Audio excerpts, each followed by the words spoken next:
May I now request, with blessings from Honorable Chief Guest of today, Sri Dharmendra Pradhan Ji, would now like to officially launch this program through a video.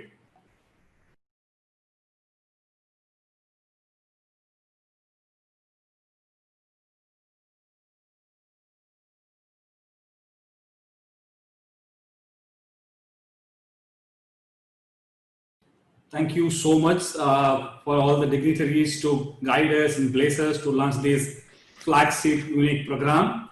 मैं अभी हमारे जो मुख्य अतिथि है उनके बारे में दो शब्द बताऊंगा before he addresses us. माननीय धर्मेंद्र प्रधान जी is the Honorable Petroleum and Natural Gas Minister, and also he is the Minister for Steel, Government of India. He is the Cabinet Minister for Petroleum and Natural Gas, and very keen and passionate policy maker to empower youth, innovation and entrepreneurship. Sri Pradhan Ji began his second consecutive tenure at the Ministry of Petroleum and Natural Gas, becoming the 1st September 2017. As a member of Parliament, Sri Pradhan currently represents Madhya Pradesh in Rajya Sabha and was earlier a member of 14th Lok Sabha. Born on 26, 1969 in Talcher in Odisha, he has been a change maker throughout his journey. As the Minister of Petroleum and Natural Gas of India, Sri Pradhan Ji attributed with several progressive reforms and initiatives implemented in the last 5 years, including consumer initiatives like PAHAL, which is world's largest direct benefit transfer scheme, the Give It Up campaign, that was literally supported by Prime Minister Sri Narendra Modi Ji, aimed at encouraging affluent citizens to surrender their LPG subsidy for the needy, receiving a successful over 10 million consumers across the country. In an attempt to empower rural India with the clean fuel of liquid petroleum gas (LPG), the Pradhan Mantri Ujjwala Yojana was launched by the ministry headed by him, which 7 million LPG connections have been provided to women in the below poverty level families in past 5 years, which is a commendable achievement in the history of modern India. A postgraduate from Utkal University in Bhubaneswar in anthropology, he has been actively pursuing several issues connecting the youth, such as employment, skilling, education, rehabilitation, settlement of farmers, and many more in Odisha and outside. Following his contribution to society and the party, Sri Pradhan Ji was awarded the Best Legislator Award, the Utkal Mani Gopabandhu Pratibha Samman 2002-2003, and Odisha Citizens Award in 2013. Sir, it is a privilege to have you today, and none other than you could have been inspiring us to take this movement to a step forward.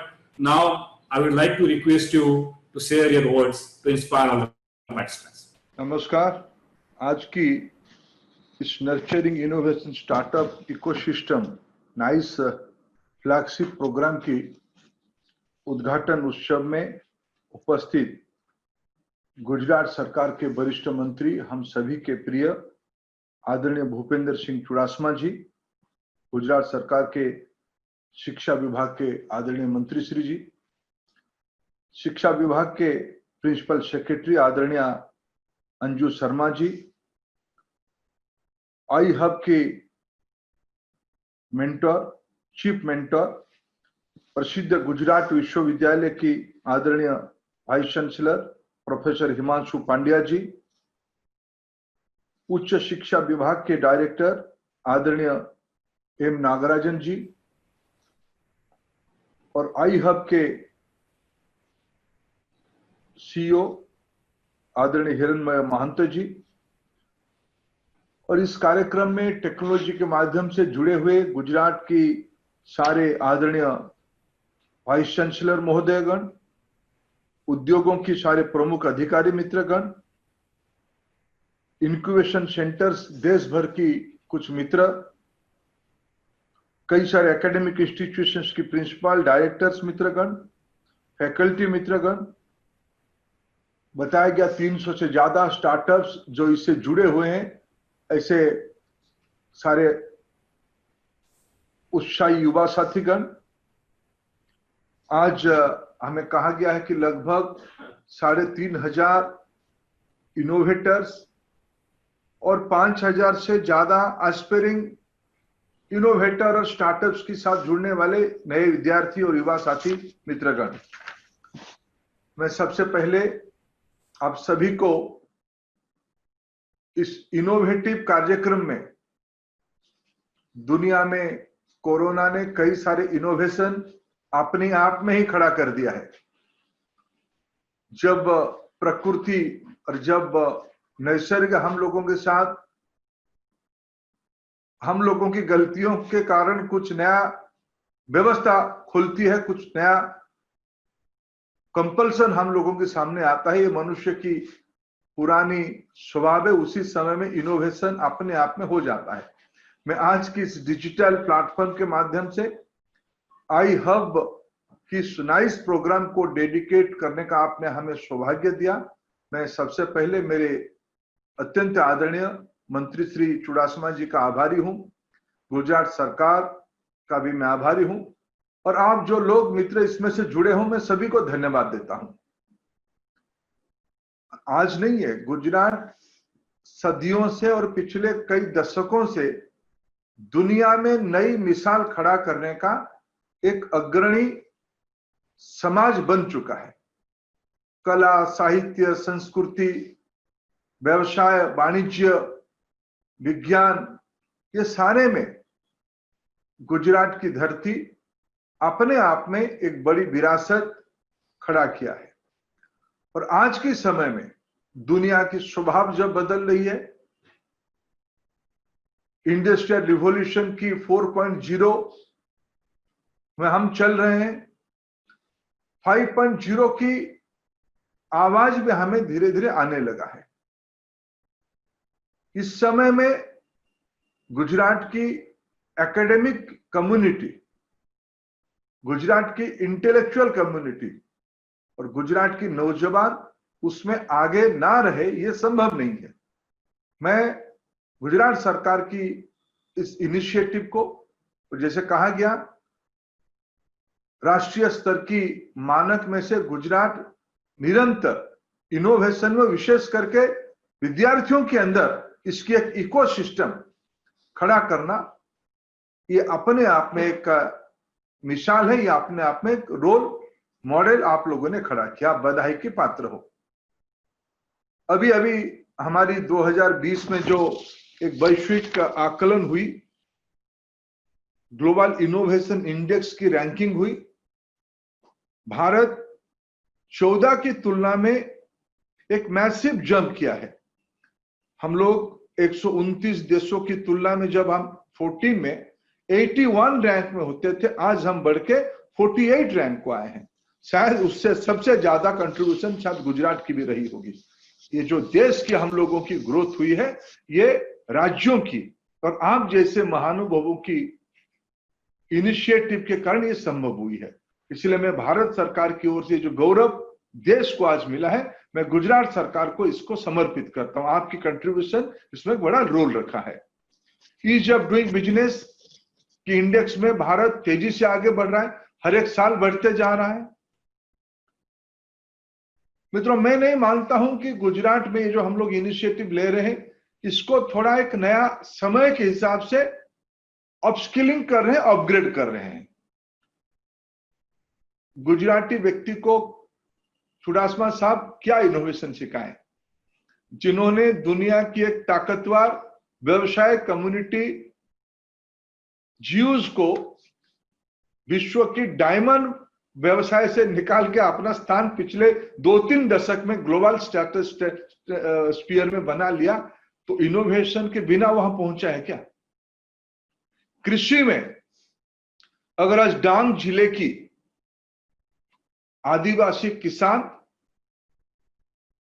विश्व बाजार में अपनी उपज पहुंचा पा रहा है, क्या ये इनोवेशन का हिस्सा नहीं है? क्या सूरत की टेक्सटाइल हब, क्या ये बिना इनोवेशन और एंटरप्रेन्योरशिप के बिना हो पाई है? ये सब इनिशिएटिव गुजरात ने अपनी ताकत में बनाई है, गुजरात के नागरिकों ने। और गुजरात में जैसे यशस्वी नेतृत्व पिछले कई दशकों में माननीय प्रधानमंत्री नरेंद्र मोदी जी हो या आप लोगों की नेतृत्व में बनी है।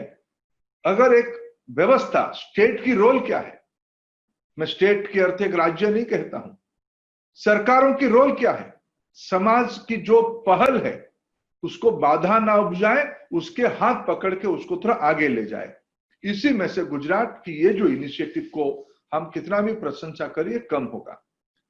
मित्रों, दुनिया बदल रही है। मैं सारा विषय आज जो एक बढ़िया कार्यक्रम जिसके बारे में हमने मूवी देखा, 2 अच्छे प्रवचन, उसमें हम लोगों को उसकी सारी कल्पना को समझने को मिला, आदरणीय मंत्री श्री जी का और आदरणीय अंजू जी का। मैं उससे 1-2 विषय जोड़ना चाहता हूं। दुनिया में क्या हो रहा है और हमारी भारत में क्या हो रहा है और आपसे अपेक्षा क्या है और क्या क्या गुजरात में बैठ के हम क्या कर सकते हैं। और मैं जिस सौभाग्य से प्रधानमंत्री जी ने जो 2 विभागों की मेरे को काम दिया है, उसकी कैसे सहज संपर्क गुजरात के साथ है और गुजरात में क्या क्या हो रहा है और मैं आपसे क्या, उस सेक्टर के इंचार्ज के नाते मैं आपसे क्या अपेक्षा रख रहा हूं, मैं इसे 2-3 विषय आपको कहूंगा। मित्रों, अभी अभी विश्व में एक संकट की काल चल रहा है। विश्व में कोई देश नहीं है कोरोना की एपिडेमिक में प्रभावित नहीं हुआ है, कोई देश नहीं है। लेकिन भारत ऐसा एक देश है जिन्होंने, हम अपने समस्या और सीमाओं को समझते हैं। इकोनॉमिक एक्टिविटीज फिर तेजी से पटरी पे आया है। विश्व के अर्थशास्त्रियों ने भी सेफ रिकवरी की बात भारत के अंदर कहना शुरू किया है। ये नैसर्गिक अव्यवस्था के कारण हमको यह समस्या सामना करना पड़ा है। मैं कल ही देश की रेल मंत्री जी को अनुरोध किया हूं कि गुजरात के अंदर फिर कामकाजी लोगों का आवश्यकता होने लगा है। उड़ीसा के लोग गुजरात की अर्थनीति में बड़ा रोल प्ले करते हैं। गांधीधाम हो, ओखा की तरफ हो, अहमदाबाद हो, सूरत हो, मैं ट्रेन फिर चलाओ। 3 महीना पहले हमने रिवर्स ट्रेन चलाना चाहते थे, गुजरात से उड़ीसा आ जाए। आज मांग आई है, फिर उड़ीसा से गुजरात ट्रेन पहुंचे। ये काम इसकी, ये क्या इसके अर्थ है, भारत की अर्थनीति रिवाइवल करना शुरू किया है। इस दौरान प्रधानमंत्री जी ने आत्मनिर्भर भारत की एक जन आंदोलन की कल्पना किया है। आपने जैसे, मैं इससे परिपूरक मानता हूं कि nurturing innovation startups initiative ecosystem और देश के अंदर जो आत्मनिर्भरता की एक माहौल बनाना हम लोगों ने शुरू किया है, हम सब ने मिलकर शुरू किया है। क्या होने वाला है, 1 लाख करोड़ रुपया जो युवा साथी यहां बैठे हैं, मैं आपको कह रहा हूं, 1 लाख करोड़ रुपया सिर्फ खर्चा होगा एग्री मार्केटिंग इंफ्रास्ट्रक्चर बनाने में। सबसे इस इकोसिस्टम में जुड़े हुए लोगों को सबसे बड़ा फायदा इसी व्यवस्था से मिल सकता है। पहली बार भारत की कृषि उपज को किसान अपने चॉइस में, अब तक व्यवस्था नहीं थी। प्रधानमंत्री जी ने एक देश के किसानों के लिए साहसिक पदक्षेप लिया है। किसान अपनी उपज राज्य की बाहर बिक्री नहीं कर सकता था। अभी बिना सरकार की अनुमति से, अभी ई कॉमर्स के माध्यम से भारत की किसान, सौराष्ट्र की किसान, डांग की आदिवासी किसान, मध्य गुजरात की किसान, डायरी से जुड़ी हुई मां बहनें अपने उत्पादित चीजों को विश्व बाजार में देश की विभिन्न इलाका में अपने से भेज पाएंगे। भारत सरकार उसमें 1 लाख करोड़ रुपया इंफ्रास्ट्रक्चर फंड में खर्चा करेगा। अगर आप डिजिटल मोड, क्या हमारी स्टार्टअप से जुड़े हुए लोग अमेजन नहीं बना सकते हैं, फ्लिपकार्ट नहीं बना सकते हैं? क्या कोई रॉकेट साइंटिस्ट है? आज की इकोसिस्टम से नौजवान, उसको भी ये जो कृषि विपणन की, एग्री मार्केटिंग की, जिसमें आप महारत हो, आज कृषि की डबल डिजिट ग्रोथ में गुजरात लंबे समय से चल रहा है। उत्पादित चीजों की बाजार गुजरात में सीमित हो चुका है। उसको देश के अन्य इलाका में, दुनिया के अन्य इलाका में पहुंचाने का बड़ा मौका मिला है। मैं 25 उदाहरण गिना सकता हूं। अभी अभी 15 अगस्त में प्रधानमंत्री जी ने एक बड़ी घोषणा किया है। भारत की 6 लाख गांव में आने वाले 1000 दिनों में इंटरनेट पहुंचाया जाएगा। ये आपकी सबसे बड़ा फायदे की विषय बनेगी। आप इस इकोसिस्टम में जुड़ के गुजरात की किसी भी गांव में जब इंटरनेट लगी जाएगी, उसी में से आप जुड़ जाओगे। वहीं बैठ के कभी आपको अहमदाबाद, सूरत, बड़ौदा, ऐसे बड़े बड़े, राजकोट, ऐसे बड़े शहरों में आना नहीं पड़ेगा। आपकी व्यवसाय जो आपको इसी नर्चरिंग मैकेनिज्म इकोसिस्टम में सिखाया जाएगा। होम टू वर्क सिर्फ ऑफिसर्स या काम में ऑफिस जाने के लिए लोगों के लिए नहीं होने वाला है। होम टू ग्लोबल मार्केट ये हो चुका है। इसमें गुजरात की नौजवान आगे रहेगा और ये इकोसिस्टम उसमें से बड़ा द्योतक रहेगा, मैं उसको मानता हूं। मित्रों, अगर हम उसको थोड़ा और कल्पना करते हैं और उसको विस्तार से समझते हैं, मैं पेट्रोलियम सेक्टर के काम देखता हूं। अभी अंजू जी ने कहा कि हम आने वाले दिनों में पेट्रोलियम चैलेंज बनेगा। अंजू जी, उसको थोड़ा व्यापक किया जाए। अभी हम पेट्रोलियम नहीं कहते हैं। पेरिस की 2015 की समिट में प्रधानमंत्री जी ने कहा कि भारत विश्व की एक हम प्रदूषणकारी देशों में नहीं है। यूरोप प्रदूषण करता है, बड़े बड़े अर्थनीति प्रदूषण करता है, भारत प्रदूषण नहीं करता है। आपको मालूम नहीं गुजरात एनर्जी में क्लीन और ग्रीन इंडेक्स में कहां खड़ा है। उसको पेट्रोलियम मत कहिए, एनर्जी कहिए, हम उसमें से आपके साथ पार्टनरशिप करना चाहेंगे। जब दुनिया में गैस को एक क्लीन एनर्जी माना जाता है, भारत में हमारी एनर्जी मार्केट में गैस की कंपोनेंट है 6%, बाकी कोयला, पेट्रोल, पेट्रोलियम प्रोडक्ट ये सब है। गैस 6% है।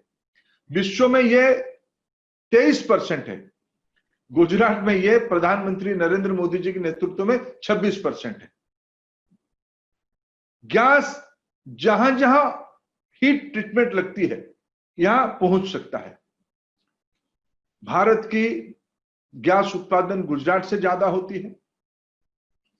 अरब की खाड़ी से गुजरात आके पहुंचता है, दहेज आके पहुंचता है। विश्व के बाजार से हम गैस एलएनजी के रूप में गुजरात ले आते हैं। अभी हमने एक नया इनिशिएटिव लिया है जिसमें से स्टार्टअप की दुनिया जुड़ सकती है।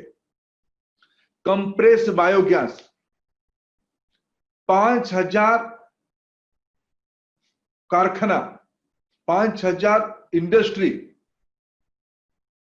भारत की बायोमास वेस्ट से, खेतों से उत्पादित बायोमास, पशु संपद से उत्पादित बायोमास, शहरों में जो वेस्ट मटेरियल है, जंगलों में जो वेस्ट मटेरियल है, सारे भारत में प्रदूषण करता है। प्रधानमंत्री जी का विजन है वेस्ट टू वेल्थ बनाना। यह ग्रीन फील्ड है। अभी अभी 3 दिन पहले रिजर्व बैंक ऑफ इंडिया ने उसको प्रायोरिटी सेक्टर में नामांकित किया है। भारत की एंटायर बैंकिंग सिस्टम अग्रसर है उसमें लोन देने के लिए। उसमें टेक्नोलॉजी, इनोवेशन और चाहिए। मैं एक इंडस्ट्री के नाते, सीबीजी इंडस्ट्री की ओर से मैं इस सारे इनोवेटर्स को ये चुनौती देता हूं। आपके घर के पास जो बायोमास पड़ा है, आपकी यूनिवर्सिटी की लैबोरेटरी को यूज करिए। दुनिया की अन्य अन्य उपाय सब बन चुकी है, उनको आप कैसे लोकलाइज करा पाओगे उसकी प्लान करिए। मैं आपकी उत्पादित चीजों को प्रधानमंत्री जी की योजना से ऑप्टेक गारंटी देता हूं। कोई भी चीजों की जब चुड़ासमा साहब खरीदी पक्का होती है तो व्यवसाय बढ़ता है। मैं आपके साथ पार्टनरशिप करना चाहता हूं इस सारे नौजवान मित्रों से, आप उसमें से लगिए। प्रधानमंत्री जी की जो कमिटमेंट है भारत को एक ग्रीन इकोनॉमी बनाना, हम सीबीजी की इकोनॉमी में आपके साथ पार्टनरशिप चाहते हैं। उसमें पेट्रोलियम मिनिस्ट्री की एक पीएसयूज की ओर से आने वाले 3 साल में 300 करोड़ की एक स्टार्टअप फंड है। हम आपके साथ आगे बात करेंगे गुजरात सरकार के साथ, आप उसकी फायदा लीजिए। हम पार्टनरशिप भी करना चाहेंगे आपके साथ, ऑप्टेक गारंटी भी देंगे और गुजरात के नौजवान अपने पुरुषार्थ के कारण नया इकोनॉमी देश में बनाए, ये हम आपको निवेदन करते हैं। अभी अभी मैंने जो मेरा अनुभव आ रहा है, देश के अंदर जो oil and gas industry specific है, इसकी हब है गुजरात। आसाम में पहले देश में तेल मिला, लेकिन उसकी बड़े पैमाने पे कमर्शियल उत्पादन अनसोर ज्यादा हुआ गुजरात से। महसाणा, अहमदाबाद, इस सब इलाका में हुआ। इसके कारण गुजरात में ऑयल एंड गैस के एक नेचुरल इकोसिस्टम है। अभी हम लोगों ने विभाग की ओर से इस आत्मनिर्भर भारत को आगे बढ़ाने के लिए 2500 प्रोडक्ट का एक लिस्ट निकाल रहे हैं। उसमें से उस प्रोडक्ट माने पाइप एक प्रोडक्ट है, पाइप की कई प्रकार की सब प्रोडक्ट है, लगभग 1 लाख सब प्रोडक्ट मिला के इसको हम लोग अभी एक पब्लिक डोमेन में एक वेबसाइट में रखेंगे। उसको कैसे, कितना रिक्वायरमेंट है, सालाना कितना रिक्वायरमेंट है, किस प्रकार की स्पेसिफिकेशन लगती है उसके लिए, कौन सी कंपनी सालाना कितना खरीदता है, यह सब अभी कंपनियों की फाइल में नहीं रहेगा। प्रधानमंत्री जी ने आदेश दिया है, डिजिटल इंडिया के अर्थ क्या है, कंपनियों सूचना को कंपनी की फाइल में नहीं रखना, पब्लिक डोमेन में रखेंगे। आप उसकी फायदा लीजिए, आप उसकी ट्रांसपेरेंट, आप भी कोई इनोवेटर, अभी आप मैडम कह रही थी पाइपलाइन लीकेज, ठीक है, मैं स्वीकार करता हूं उसको। आइए उसमें से हमारी रिक्वायरमेंट को देखिए, हमारी समस्या को देखिए। आप जाइए गुजरात रिफाइनरी, आप जाइए दहेज LNG टर्मिनल को, आप समझिए उसको, आपके साथ हम उस इकोसिस्टम में जुड़ना चाहेंगे। हमारी रिक्वायरमेंट क्या है आप समझिए, और आप आपकी इनोवेशन उसमें से जोड़िए। आपको व्यवसाय उपलब्ध कराने के लिए हम कोशिश करेंगे, उसी में से आप एक नया चीज भारत में जुड़ोगे। हम ना सिर्फ भारत की इंडस्ट्री की रिक्वायरमेंट पूरा करेंगे, हम विश्व की ग्लोबल प्लेयर भी धीरे धीरे बनेंगे। गुजरात के कई लोग उस रास्ते में है। मैं स्टील मिनिस्ट्री की चुड़ासमा साहब काम भी देखता हूं। स्टील इंडस्ट्री गुजरात में ना आयरन ओर है ना कोयला है, लेकिन मैं स्टील की उद्योग में अगर मैं 4-5 स्टेट को एक अच्छा इकोसिस्टम पे मानता हूं, वो है गुजरात। एक है गुजरात, दुनिया के अंदर से स्क्रैप को ले आके गुजरात में उसको रीप्रोसेसिंग करके एक प्रोड्यूसिंग मैन्युफैक्चरिंग क्लस्टर गुजरात ने बनाना शुरू किया। मैं आपको याद दिलाता हूं, भावनगर जिले की आलंद सीप ब्रेकिंग पॉइंट है। अभी अभी माननीय प्रधानमंत्री जी ने एक समीक्षा में कहा है, सीप तो हम ले आते हैं, सीप में जो सीप 20, 25, 30 साल समुद्र में चलता है, वो उसमें लगने वाले जो सारे इक्विपमेंट सामान्य इक्विपमेंट नहीं है, उसकी लोहा वो समुद्र की पानी में खराब ना हो जाए, उसकी वातावरण में खराब ना हो जाए, उस प्रकार की क्वालिटी स्टील है। लेकिन जब आनंद आता है उसको ऐसे ही थोक में चला जाता है।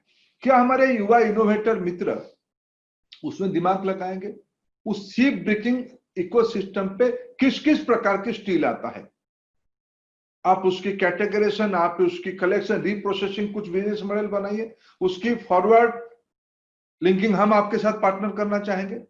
हम उद्योगों की बाकी लोगों को वहां ले आएंगे, कृषि, फार्मास्यूटिकल, टेक्सटाइल। आने वाले दिनों में आपकी जो गिफ्ट सिटी बन रहा है, फाइनेंशियल सर्विस इंडस्ट्री में फाइनेंशियल सॉल्यूशन एक नया व्यवसाय बनने वाला है। फाइनेंशियल डिस्ट्रिक्ट आप बना रहे हो, ये सारे में नई सोच, नई ऊर्जा, जो सोच और ऊर्जा ना केवल स्थानीय आवश्यकता को पूरा करे, देश और विश्व की आवश्यकता को पूरा करे। जो हम लोगों की कल्पना है प्रधानमंत्री जी की, वोकल फॉर लोकल, उस लोकल प्रोडक्ट की वोकल की मार्केट कहां तक जाएगी। हमने पीपी किट नहीं बना रहे थे मार्च महीने में, आज हम पीपी किट एक्सपोर्ट कर रहे हैं। इसलिए भारत की युवा शक्ति, भारत की नौजवान को ये काम पे दिमाग लगाएगा, ताकत लगाएगा, और जिसमें फिर गुजरात सरकार जैसे प्रोग्रेसिव सरकार इतना बड़ा स्प्रेड करेगा। बड़े लोगों की घर में तो उनकी पिताजी ने व्यवस्था बनाई है, लेकिन गुजरात की सामान्य घर की नौजवान को एक संवेदनशील सरकार, इस प्रकार की आई हब जैसे व्यवस्था को खड़ा किया है। इसलिए फिर मैं आपको बधाई देता हूं और मैं भारत सरकार की ओर से इस आई हब इनिशिएटिव से एक व्यावसायिक पार्टनर के नाते, इंडस्ट्री के नाते, एनर्जी और स्टील ये दोनों इंडस्ट्री की ओर से आपको, पब्लिक सेक्टर हो प्राइवेट सेक्टर हो, दोनों की ओर से आपको दोनों की उद्योग गुजरात में भरपूर है। आरसेल मित्तल जो एसआर पहले था वो स्टील की बड़ा प्लांट है, देश के एक अच्छा प्लांट है। रिफाइनरी की तो हब गुजरात है, पेट्रोकेमिकल हब तो गुजरात है, ऑयल एंड गैस प्रोडक्शन की हब भी गुजरात है, सीबीजी के हब बन सकता है। इसलिए सारे इकोसिस्टम पे नवीन सृजन, नवीन आइडिया ही चैलेंज है जिसके काम पे आप लगे हो।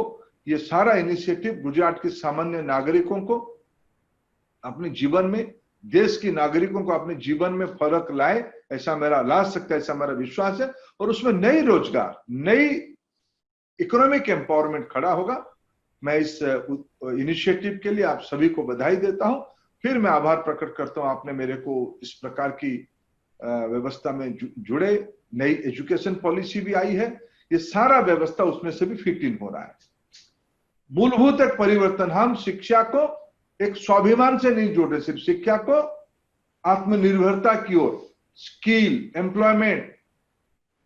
एम्प्लॉयमेंट सीकर से एम्प्लॉयमेंट जनरेटर, इस दृष्टि से ये उच्च शिक्षा विभाग की इनिशिएटिव बहुत बढ़िया है। बहुत धन्यवाद।